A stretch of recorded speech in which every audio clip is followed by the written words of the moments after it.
So guys, for the first step, you're going to get into this screen. I'm going to show you two ways on how to get here.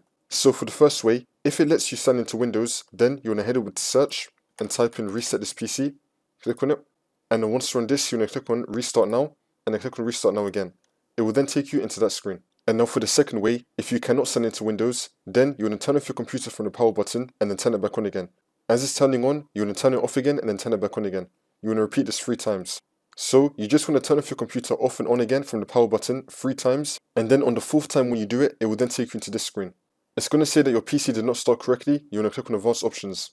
And then once you're on this, I'm going to be showing you 2 methods on how we can fix this problem. So for the first method, you're going to click on Troubleshoot, Advanced Options, and then Start to Repair. If you do not see Start to Repair, you're going to click on SIM Recovery Options, then it should appear right here. So you're going to click on Start to Repair. It's now going to start diagnosing your PC. Wait for this to load. If that did not fix your problem, then you're going to go back to Advanced Options, and then once you're on this, you're going to click on Troubleshoot, Advanced Options, and then Command Prompt. And then once we're in the command prompts, we're going to type in bootloader space / fix mbr. Click on enter. Now we're going to type in bootloader space / rebuild bcd. Click on enter again. And now we're going to type in sfc space / scan now, and click on enter again. Now you want to run this scan. Wait for this to load. And then once you complete that scan, it's 100% complete. You're now going to close out of command prompts and then continue to Windows, and then the problem should be fixed.